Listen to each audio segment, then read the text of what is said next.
June 7, 1944. Rome 47 hours. A single paratrooper crouched in a ditch 2 mi south of St. Mary Glee, watching a German convoy's headlights crawl toward him through the dark. His name was Technical Sergeant Vincent Sparansa, 23 years old, 101st Airborne Division, 56th Parachute Infantry Regiment. He'd landed 17 hours earlier in the wrong drop zone, spent the night gathering 5 other scattered troopers, and now held in his hands 3 green signal flares, a length of telephone wire, and a plan that had no name because no one had ever tried it before. The convoy was 200 meters out. Sparansa didn't move. The previous dawn, June 6, 1944, had scattered 13,000 American paratroopers across the Cottontown Peninsula in darkness and chaos. 92 C-47 transport aircraft carrying the 56th Regiment alone had flown through. Walls of German flak over drop zone C near S. Mary, Glee. Anti-aircraft fire tore through fuselages at 800. Pilots swerved. Jumpmasters shouted. Men leaped into blackness with no sense of earth or sky or friendly lines. Sparansa hit the ground in a hedgerow 3 mi south of his assigned zone. His left ankle twisted on impact. His rifle stayed strapped to his harness, but his reserve chute tangled in the branches above him, suspending his pack 2 feet out of reach. He cut himself down with his trench knife, landed hard, and listened. Distant machine gun fire clattered to the north, cows loaded in the fields. A Wehrmacht truck engine grumbled somewhere west, gears grinding as it turned onto a road Sparansa couldn't see. He spent 40 minutes crawling through the hedgerows, clicking his metal cricket signal every 30 seconds. 2 clicks back, then 4. By 0300 hours on June 6th, he'd linked up with Corporal Raymond Burt from Pennsylvania, Private First Class Eugene Lockhart from Tennessee, and 3 others whose names he never learned before daylight. None of them had maps that matched the terrain. None of them knew which road led north to the battalion assembly point, but all of them carried one critical item. Signal flares, standard U.S. Army issue parachute flares, green for friendly position, red for enemy contact, white for illumination. Every airborne trooper jumped with at least 2. Sparansa had 3 green flares in his musette bag. Burt had 2 white and a red. Lockhart carried 4 green. They made camp in a drainage ditch beside a narrow farm road the locals called Route Départale 17, a single-lane dirt track that ran south from St. Marl toward the town of Carentan. During the day, they watched German half-tracks and supply trucks roll past in groups of 3 or 4, spaced 10 minutes apart, moving reinforcements toward the coast. By late afternoon, they counted 11 vehicles northbound. No Allied air cover appeared. No American roadblocks materialized. Sparansa studied the convoys. The Germans drove without headlights during daylight, engines loud. Commanders standing in open-cup pupils scanning the hedge with binoculars. But at dusk, 21:30 hours local time, the lead vehicle of a 6-truck convoy switched on its headlamps. Yellow beams cut through the Norman haze. The convoy slowed to 15 km. Drivers hunched forward, peering at the rutted road. That's when Sparansa understood. The Germans couldn't navigate these farm roads in full darkness.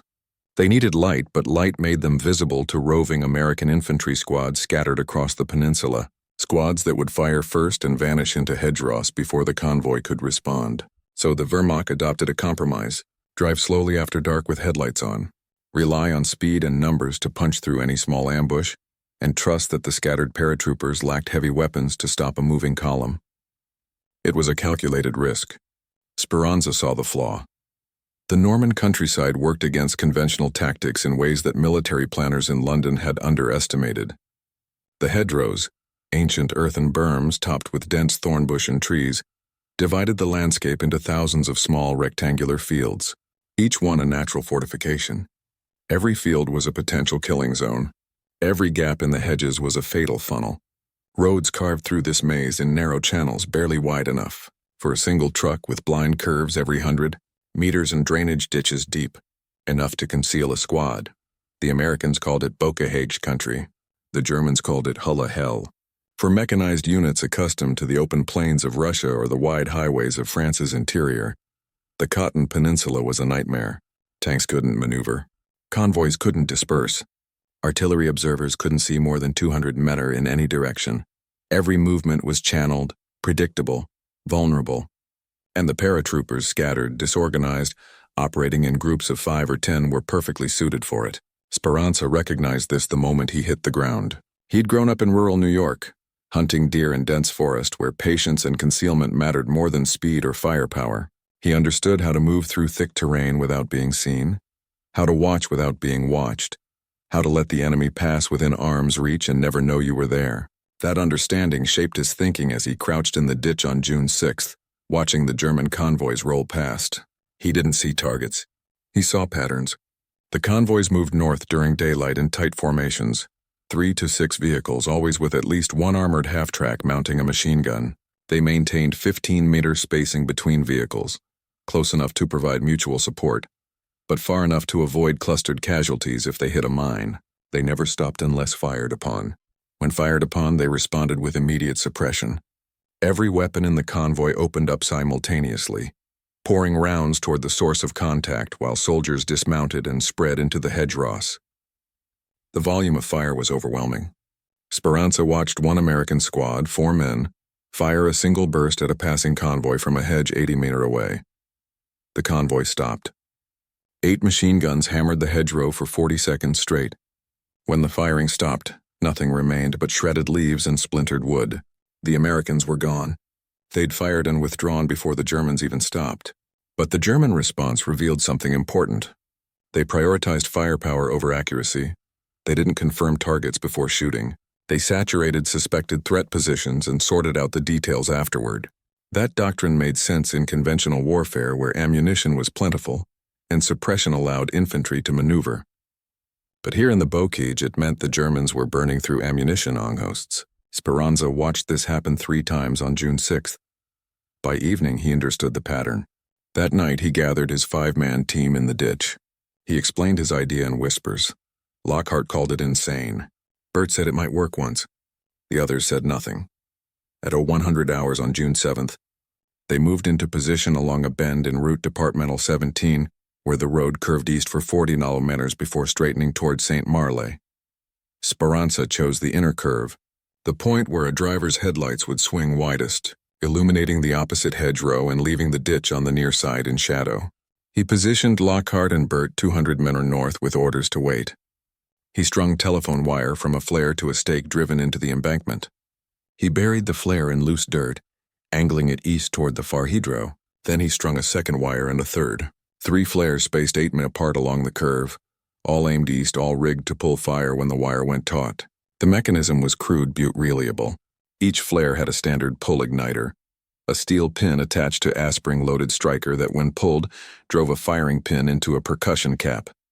The cap ignited a small powder charge that launched the flare canister 60 FT into the air, where a secondary charge burst the canister and ignited a magnesium payload that burned for 30 to 40 seconds at 3000 dig. F standard equipment, standard procedure. The only innovation was the wire. Sparansa had scavenged it from a downed telephone line earlier that day. Single-strand copper, strong enough to hold tension but thin enough to snap if a truck dragged it too far.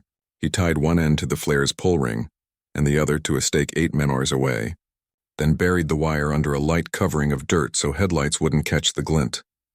When a truck's rear axle rolled over the buried wire, the wire would catch, pull taut, and yank the flare's igniter.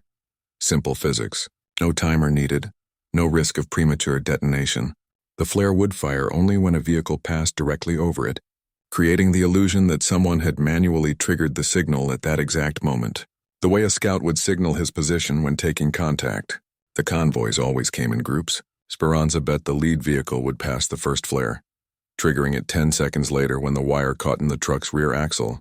The burst of green light would mark a false friendly position on the opposite side of the road, drawing fire from the trailing vehicles, who would assume German troops on the east hedgerow were taking contact from American paratroopers, signaling their lines on the west. Except the west hedgerow held only Sparansa and 2 other men, and the east hedgerow held nothing. The Germans would pour machine gun fire into empty dirt, while Sparansa's team slipped south unnoticed in the dark. If it worked, if the convoy reacted the way he predicted, if the flares ignited cleanly and the wire held tension, and the Germans didn't spot the trap before it sprung. If at 0143 hours he heard engines 200 meter north, headlights appeared. A convoy, 4 trucks, Opel Blitz, 3 Tonan cargo carriers canvas-topped, each hauling 15 to 20 soldiers. The lead vehicle crawled forward at 12 km per hour, driver leaning over the wheel, headlights cutting pale yellow tunnels through the fog. Sparansa pressed himself flat in the ditch, his heartbeat hammered in his ears. The M1 Garand rifle across his chest felt useless. He had 60 rounds and no intention of firing a single one. The lead truck entered the curve. Its headlights swung east. The shadows deepened on Sparansa's side. The truck rolled past the first buried flare. 5 seconds, 10, 15. The rear axle snagged the wire. A sharp crack split the air. The green flare ignited, arcing east in a bright parabolic streak before bursting 40 ft above the opposite hedgerow. Brilliant phosphorescent light flooded the field, casting the trees in stark emerald relief. The magnesium burn was intense. It threw shadows backward, silhouetting the convoy against the road. The convoy stopped. Brakes squealed. A German voice shouted from the second truck, sharp, urgent, barking orders. Then the machine guns opened up. MG-42 fire, 200 rounds per minute, ripped into the east hedgerow in a sustained, deafening roar. Tracer rounds laced the darkness, stitching horizontal lines of red through the fog. The sound was apocalyptic. A continuous tearing scream that obliterated every other noise. The third and fourth trucks added their guns. Soldiers leaped from the cargo beds, crouching behind the wheels, firing blind into the trees. Sparansa didn't move. The second flare ignited. Another green burst 30 men south of the first, arcing over the same hedgerow. The Germans shifted fire, pouring rounds toward the new light source. Officers screamed orders. A half-track machine gun joined. The barrage, its heavier caliber punching through tree trunks with sharp cracking reports. The third flare went off. Green light erupted farther south, illuminating the empty road beyond the convoy's rear. Now the Germans believed they were flanked. A whistle blew. The convoy tried to reverse. The lead truck ground its gears, lurching backward into the vehicle behind it. Metal crunched. Someone screamed. The machine guns kept firing, muzzle flashes strobing in the dark. But the incoming fire they expected never came. Because there were no Americans on the east side of the road. There were only 3 flares, a length of telephone wire, and a 23-year-old sergeant from New York who had just convinced an entire German convoy to ambush itself. Sparansa watched for another 12 seconds. The volume of fire was staggering. He estimated later that the convoy expended at least 2,000 rounds in the first minute alone, enough ammunition to supply a reinforced platoon for a day of sustained combat. Tracer rounds set small fires in the dry grass beyond the hedgerow. Tree branches splintered and fell, the air filled with the sharp chemical stink of cordite and burning magnesium, and still no return fire came. That's when the Germans began to understand. The machine gun fire slackened. An officer shouted for a ceasefire. The guns fell silent one by one until only the crackling of small fires remained. Voices argued in German, harsh, confused, angry. Sparansa heard boots hitting the road as soldiers dismounted to investigate. He signaled his team and crawled south. They moved in silence, sliding through the ditch on their bellies, using their elbows and knees to propel themselves without standing. The ditch was narrow, barely 2 feet wide, and half filled with cold water that soaked through their uniforms. They covered 50 meners in 3 minutes, paused to listen, then continued. Behind them, German flashlights swept the east hedgerow. Voices called out in the darkness. Someone fired a single shot. Then silence. By 0 to 10 hours, they were 400 meters away, moving, through the hedge in darkness, listening to the distant chatter of machine guns still hammering, the empty field as fresh units arrived and opened fire on what they thought were American positions. They reached American lines at dawn. A patrol from the 5,002nd Parachute Infantry Regiment stopped them at a checkpoint on the outskirts of St. Margles. The patrol sergeant demanded passwords, unit designations, and verification of identity. Sparansa provided all 3. The sergeant looked at the 6 mud-soaked paratroopers standing before him, exhausted, unshaven, hollow-eyed, and asked where they'd been. Sparansa said they'd been lost. The sergeant asked if they had made contact. Sparansa said, no, that was technically true. They hadn't fired a shot. The patrol escorted them to a farmhouse serving as a temporary command post for the 56th Regiment. An exhausted captain took their names, confirmed their unit assignments, and told them to get water and rations. He asked if they'd gathered any intelligence on enemy positions or movement.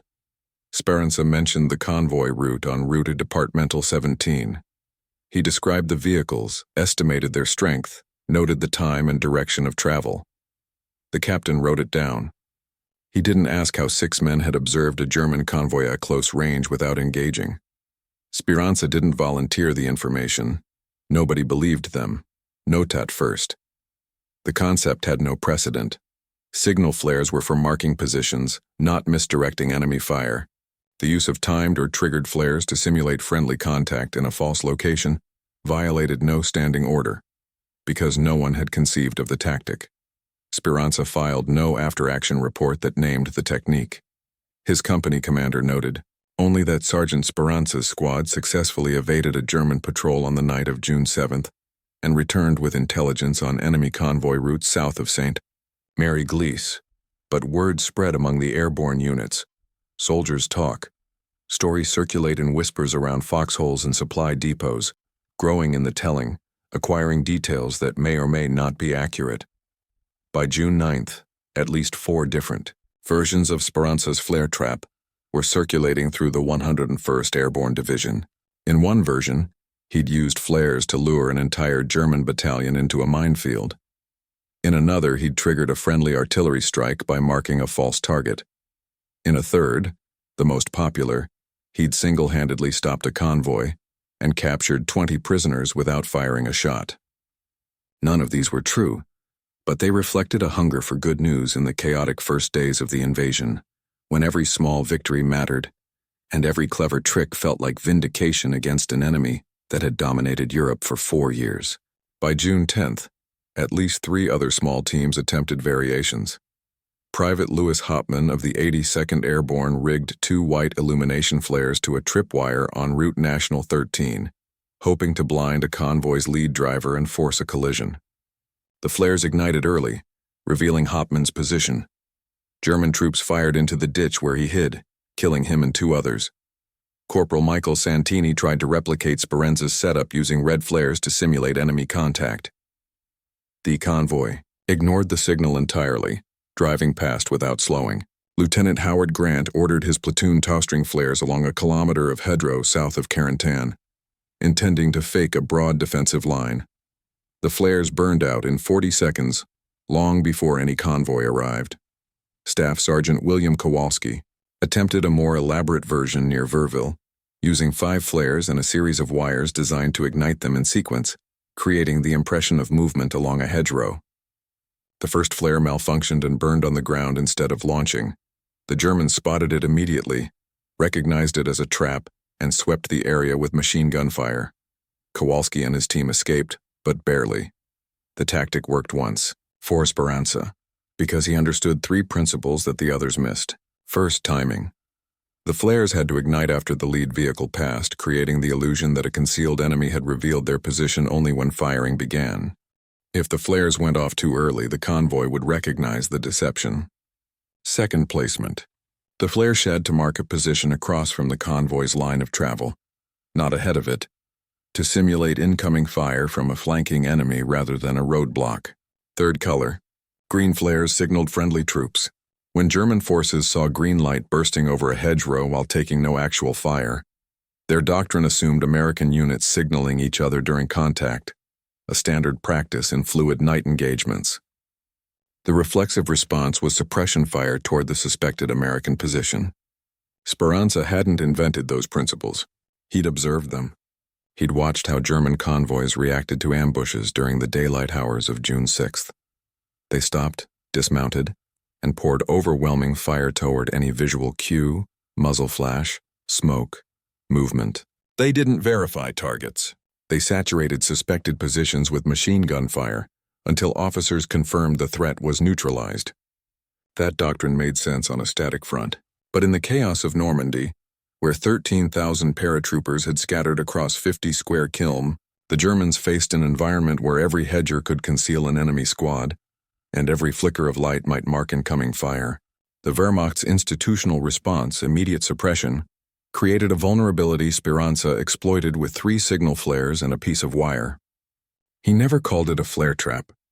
That name came later in the unofficial histories compiled by veterans groups in the 1970s. Sparansa himself, interviewed in 1983 by a doctoral student researching airborne tactics, described it as a lucky trick that worked once because the Germans were already jumpy. He was probably right. The tactical environment that made the flare trap possible existed for only a brief window. By June 11th, German forces in the Cottontown Peninsula had abandoned night convoy movements entirely, recognizing that their risk of ambush outweighed the benefits of darkness. Supply columns moved only during daylight, accepting losses to Allied fighter bombers rather than navigating roads where scattered American units could strike from any shadow. American airborne forces, meanwhile, consolidated into larger formations. The scattered squad-level harassment that characterized the first 72 hours gave way to organized defensive lines and coordinated attacks. Individual initiative was subsumed into battalion-level operations. The fluid improvisational phase of the invasion ended. The tactic was never adopted as doctrine. No field manual codified it. No training program taught it because it required conditions that rarely aligned. A narrow road, a predictable convoy route, a team small enough to stay hidden but disciplined enough to execute a plan with no backup, and an enemy trained to react with overwhelming firepower to ambiguous threats. Those conditions existed for approximately 72 hours in a 20-kilometer area of the Cotton Peninsula between June 6 and June 8, 1944. After that, the window closed. Sparansa's flare trap became a historical footnote remembered by the 5 men who participated and mentioned in passing in regimental histories that noted innovative use of signal devices by isolated airborne elements during initial penetration phase. But the underlying insight mattered. Sparansa had identified a cognitive exploit, a point where an enemy's training and doctrine could be turned against them using minimal resources and asymmetric tactics. He didn't need artillery, air support, or superior numbers. He needed only to understand how his enemy processed information under stress, and to manipulate that process with a false signal. That approach, using deception to trigger an adversary's doctrinal response in a tactically disadvantageous context, anticipated techniques that would later define unconventional warfare in subsequent conflicts. The principle appeared again in Korea, where Chinese forces used bugles, whistles, and flares to create the impression of large-scale assaults, drawing UN forces into defensive positions while smaller units infiltrated through gaps. American commanders learned to distrust auditory and visual signals, to verify threats before committing reserves, to recognize that the enemy understood their doctrine and was actively exploiting it. The Viet Cong employed similar methods in the 1960s, using false campfires, recorded gunfire, and staged movement to draw American units into ambush zones or provoke wasteful artillery bombardments. North Vietnamese sappers rigged U.S. signal flares to timers, creating phantom positions that diverted airstrikes away from actual strongpoints.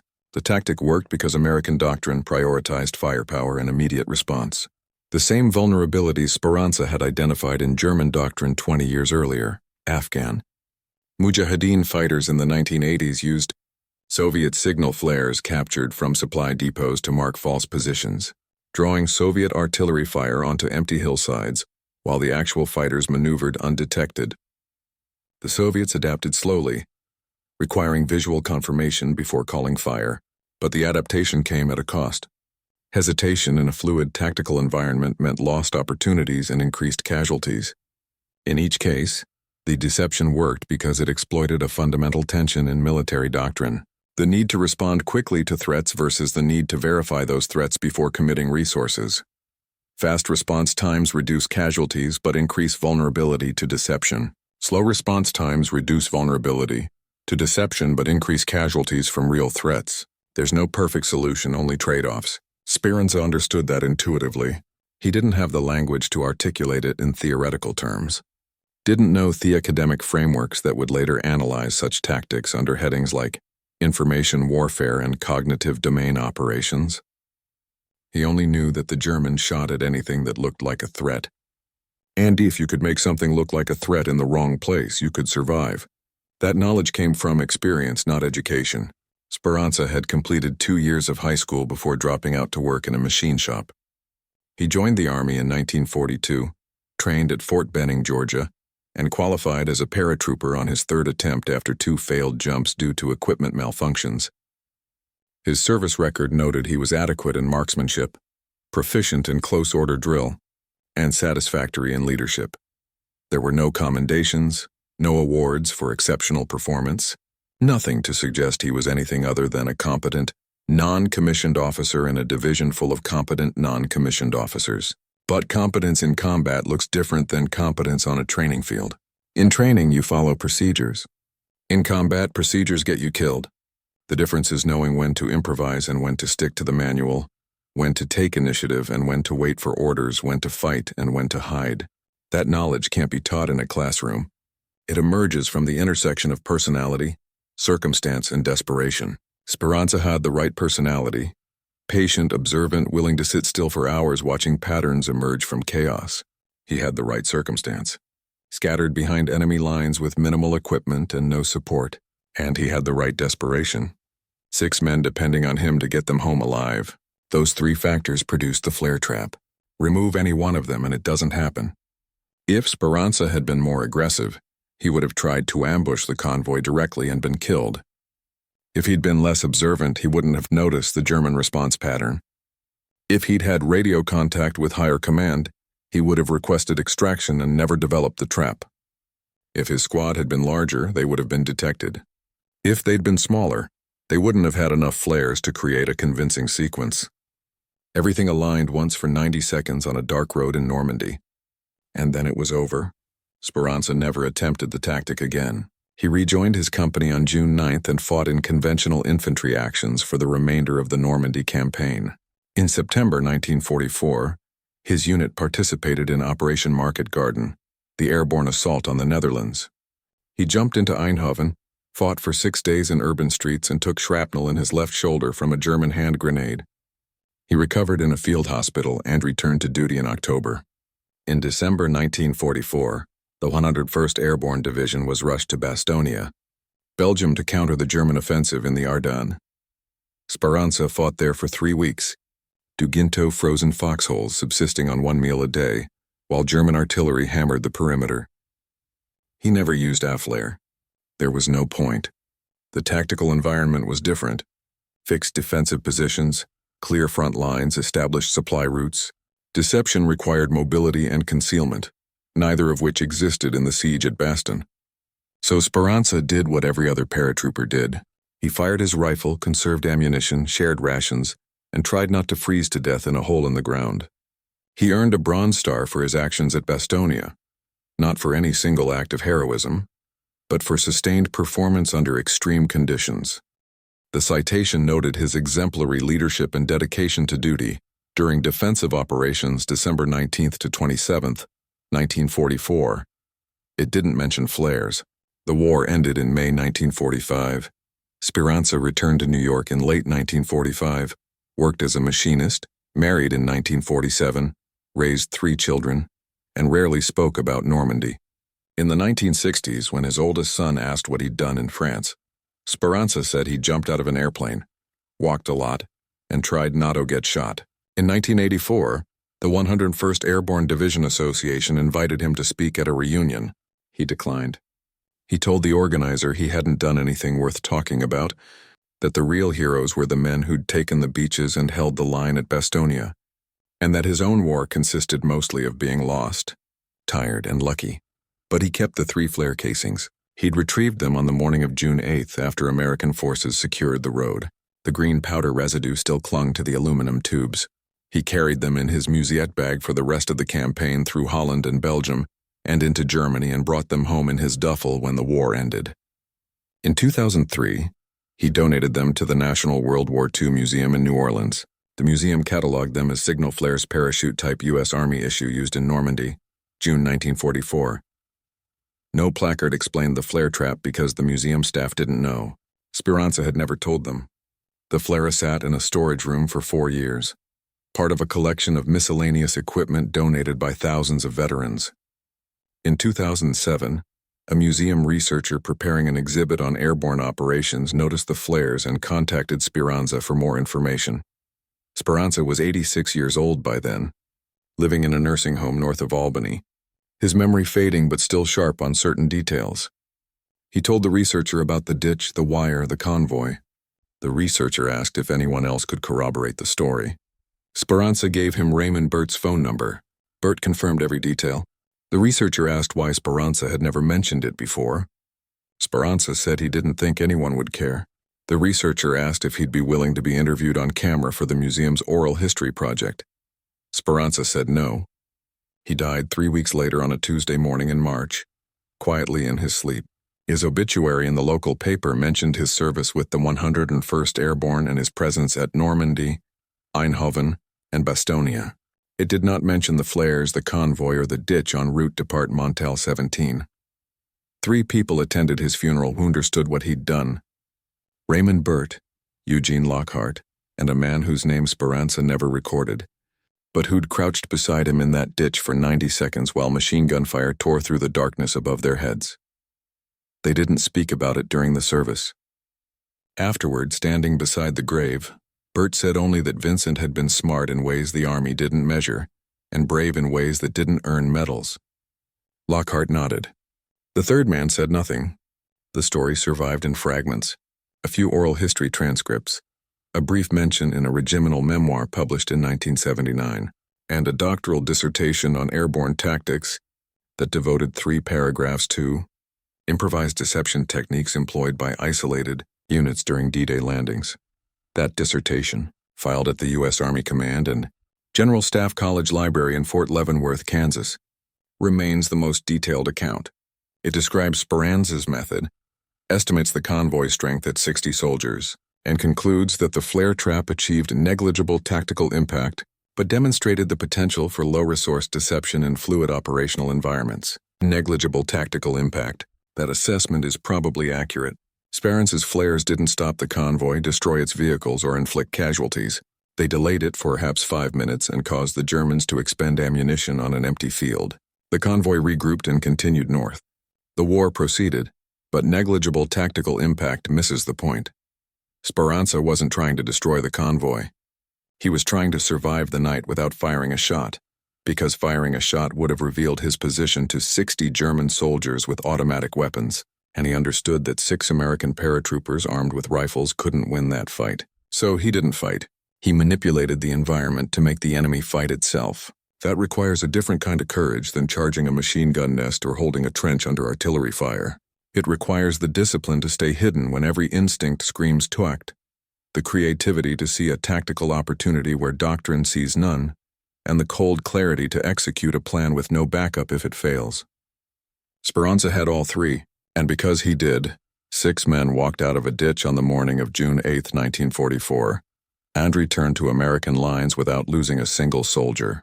That's the measure. Not the enemy casualties inflicted or the ground captured or the medals awarded, but the quiet math of 6 men alive who might have been dead. Sparansa understood that. He never claimed the flare trap was brilliant. He never suggested it changed the war. Hanley said once in an interview recorded 3 years before his death that he'd been given a job, get his men back to friendly lines, and he'd used what he had to do it. 3 flares, a piece of wire, and the knowledge that sometimes the best way to win a fight is to make sure the other side starts shooting at shadows. That lesson doesn't appear in field manuals. It doesn't translate neatly into doctrine. But on a narrow farm road in Normandy, in the first chaotic hours after the largest amphibious invasion in history, it kept 6 men alive through a night when 13,000 others were scattered, lost, and fighting for survival in the dark.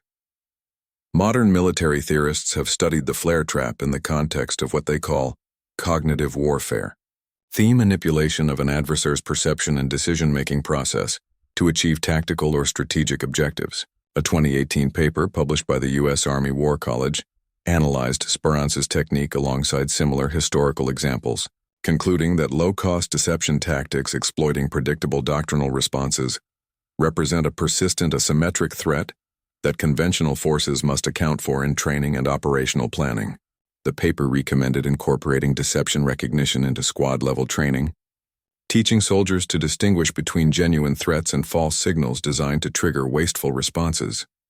It noted that modern technology, drones, thermal imaging, Worked communications reduces but does not eliminate vulnerability to such tactics, because the fundamental challenge remains distinguishing signal from noise in a high-stress combat environment. That challenge is harder than it sounds. Human perception under stress is remarkably unreliable. Studies of soldiers in combat show that even trained personnel routinely misidentify threats, misjudge distances, and overestimate enemy strength when operating in unfamiliar terrain under fire. The brain's threat detection systems evolved to prioritize survival over accuracy, which means they err on the side of false positives. Better to shoot at a shadow than ignore a real enemy.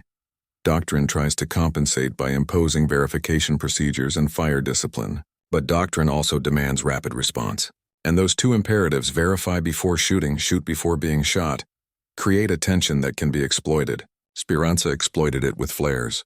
Others have exploited it with sound, movement, light, radio transmissions, false intelligence, and decoy equipment.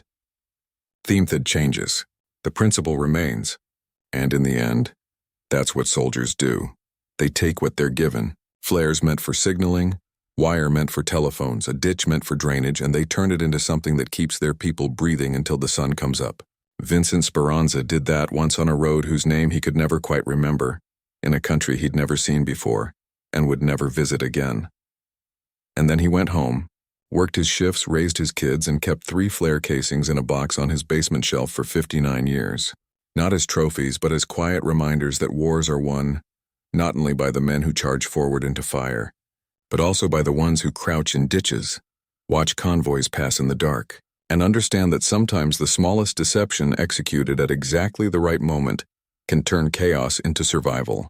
The 3 flares remain in the National World War II Museum's collection, stored in a climate-controlled vault alongside thousands of other artifacts from the European theater. They're not on public display. Few visitors ever see them, but they're cataloged, preserved, and available to researchers who know to ask. That's fitting because the flare trap was never about spectacle or recognition. It was about 6 men making it through one night.